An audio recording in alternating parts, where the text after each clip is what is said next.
Sri TV நேயர்களுக்கு வணக்கம். இன்னைக்கு நமக்கு ஒரு ஒரு ஆர்டிஐ, அதாவது தகவல் அறியும் உரிமை சட்டத்திலிருந்து அதன் மூலமாக தகவல் பெற்ற ஒரு தகவலை ஒருவர் அனுப்பி வைத்திருக்கிறார். இந்த ஜோசப் விஜய் ஆட்சி அமைந்த உடனே அவங்க என்ன சொன்னாங்க, எங்களுடைய அரசு வெளிப்படைத்தன்மை நிறைந்ததாக இருக்கும், டிரான்ஸ்பரன்சி இருக்கும் அப்படின்னு எல்லாம் சொன்னாங்க.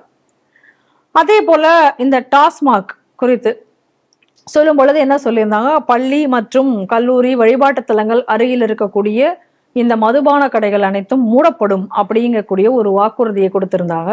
அதன் பிரகாரம் 717 கடைகள் மூடப்பட்டதாக ஒரு அறிவிப்பும் வந்தது.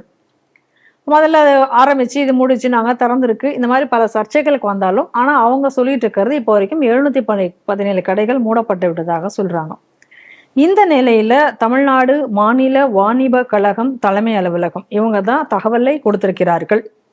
அதெல்லாம் நம்ம ஸ்கிரீன்ல பார்க்கலாம். நீங்க அதை யார் இந்த தகவல் உரிமை சட்டத்து மூலமா போட்டது அப்படின்னா, காசிமாயன் அப்படிங்கிறவர் ஒரு ஒரு கேள்வியை கேட்டிருக்கார்.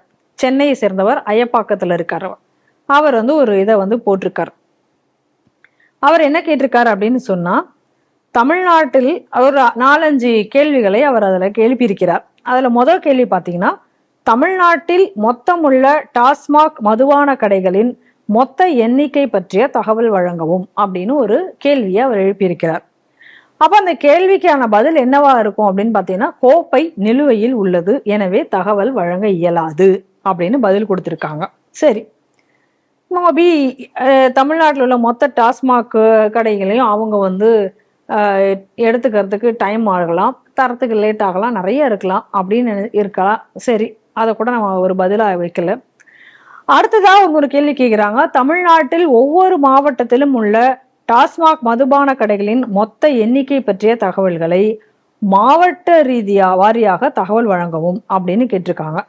இதுக்கும் அவங்க என்ன பதில் சொல்லியிருக்காங்கன்னா, கேள்வி எண் 1ற்குரிய பதிலே இதற்கும் பொருந்தும் அப்படின்னு சொல்லிட்டாங்க. சரி, அதுக்கடுத்து அவருடைய கேள்வி, ஏன்னா இப்ப இந்த கேள்விக்கான பதில் இவங்களுக்கு இப்ப தெரிஞ்சிருக்கணும் இல்லையா? ஏன்னா இப்ப அவங்கதான் சொல்றாங்க 717 கடைகள் மூடப்பட்டிருக்கின்றன.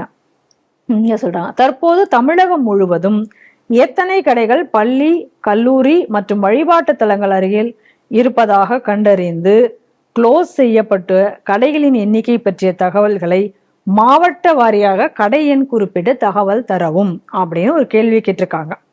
இப்ப நம்ம இங்கதான் இந்த ஒரு விஷயத்துக்கு தான் நம்ம வரோம். அவங்கதான் இப்ப என்ன சொல்றாங்க, இந்த அரசாங்கத்தை பொறுத்த வரைக்கும் 717 கடைகள் மூடப்பட்டிருக்கின்றன அப்படிங்கிறத சொல்றாங்க. அப்ப அவர் இந்த ஒரு கேள்வியை கேட்கிறாரு. இந்த கேள்விக்கு அவங்க கொடுத்திருக்கக்கூடிய பதில் என்ன அப்படின்னு இந்த ஸ்கிரீன்ல பாருங்க. கேள்வி எண்ணுக்குரிய பதிலே இதற்கும் பொருந்தும். கேள்வி 1க்குரிய பதில் என்ன? கேள்வி எண் 1க்குரிய பதில் கோப்பை நிலுவையில் உள்ளது, எனவே தகவல் வழங்க இயலாது அப்படின்னு இப்ப இதுல தெளிவா சொல்லியிருக்காங்க.